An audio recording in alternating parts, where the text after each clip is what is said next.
Bonjour et re-bienvenue au Réveil pédagogique avec Madame la prof. OK.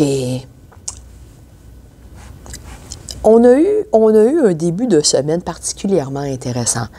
On a commencé la semaine, lundi dernier, sans Internet. Mais là, soyons clairs, OK?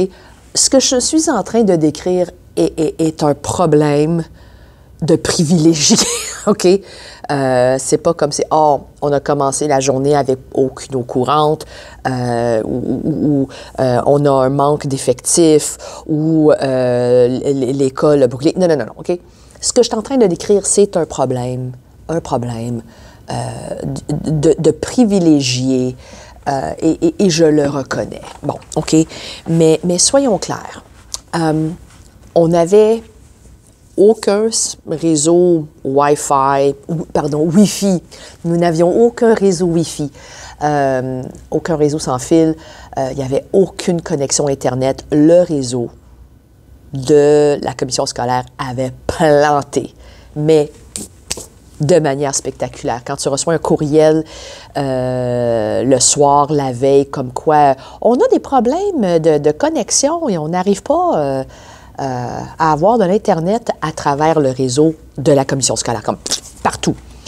Même les professionnels au siège social ont été envoyés à la maison comme on ne peut pas vous connecter au réseau. Bon. Puis là, évidemment, vous allez, je ne vais pas dire vous, OK? Parce que parmi le vous qui m'écoute de temps en temps, oui, il y a des profs, il y a potentiellement des élèves, il y a peut-être des anciens élèves. And then there are the random people who just happen to stumble upon this video for fun.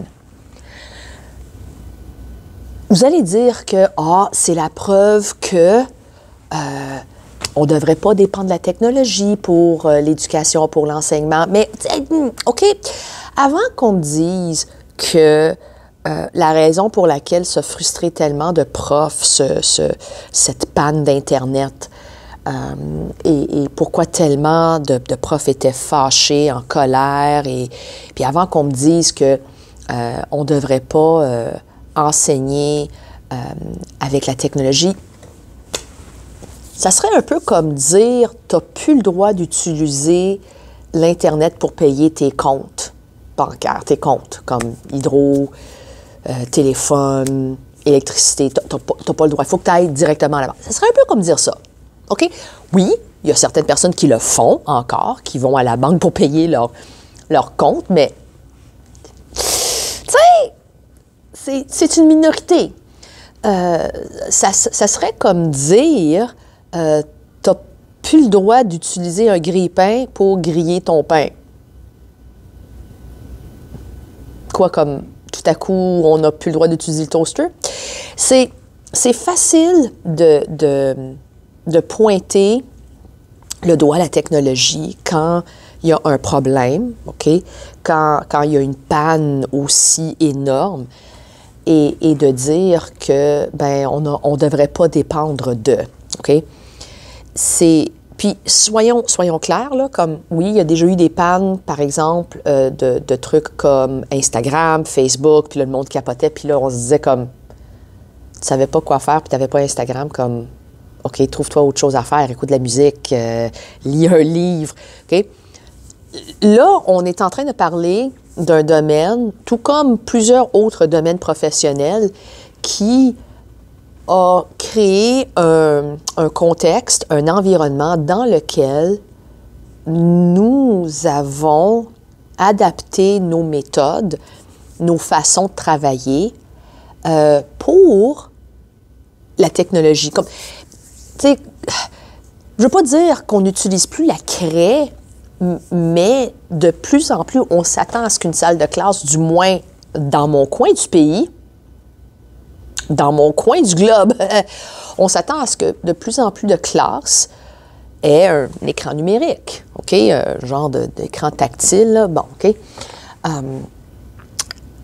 Parce que c'est un signe d'un genre de progrès, on ne peut pas dire académique, mais d'un point de vue de marketing. Si ton école n'a pas ce genre de technologie-là, ça attire moins la clientèle, OK? On a créé cet environnement-là, puis je suis bien contente d'avoir cette technologie-là. Comme moi, je l'aime bien. Et ça me permet, je dis ça me permet de minimiser le papier. Pas encore tout à fait. J'ai encore beaucoup à apprendre. Mais ça me permet de diversifier mon enseignement. Et ça, c'est important, comme I like keeping things fresh. OK? Mais veut pas, ça crée un problème. OK? Quand on a des pannes, quand on a des interruptions de services Internet, c'est pas évident de changer ton plan de cours, ce que tu avais prévu de faire quand tu l'apprends la veille. Comme par exemple, j'ai une collègue qui s'est dit, ben je pourrais pas montrer la leçon que j'allais faire parce que c'est sur la plateforme qu'on utilise en classe. Je voulais montrer le film qu'on allait commencer après, mais c'est sur Netflix. C'est ce genre de scénario-là, comme, OK, quel genre? Puis là, c'est pour ça que je suis contente que j'ai tout le temps comme une version papier des choses que je fais, puis d'activités que je vais faire pour occuper les élèves comme des mots croisés. Parce que je me dis, s'il y a une panne d'Internet puis je ne peux pas faire ce que j'avais prévu de faire, bien, j'ai ça. On a aussi les cahiers d'exercices encore utilisés, mais là, il va falloir que je leur dise, faites ces pages-là, on va corriger une autre journée. L'éducation, le monde de l'éducation ne dépend pas de la technologie, mais se sert de la technologie pour la rendre plus signifiante, pour la rendre plus tangible, pour la rendre plus concrète, pour faciliter la tâche de l'enseignant. Donc, on ne peut pas dire qu'il faut éliminer la technologie de l'enseignement. OK? Donc, oui, on a créé un monde où nous devons, on ne peut pas dire nous devons, mais nous pouvons utiliser la technologie pour faciliter notre tâche. Donc, arrêtez de nous dire qu'on ne devrait pas quand...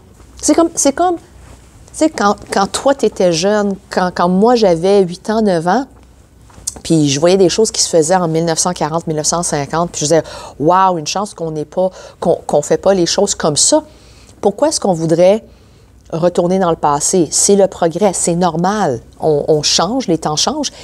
Et oui, c'est sûr qu'il y aura des pannes, c'est sûr qu'il y aura des problèmes, mais est-ce qu'il faut qu'il y ait ces problèmes-là? Tu sais, je me dis, si on veut qu'on incorpore la technologie dans notre enseignement, il faudrait faire en sorte qu'il n'y ait pas ce genre de panne-là.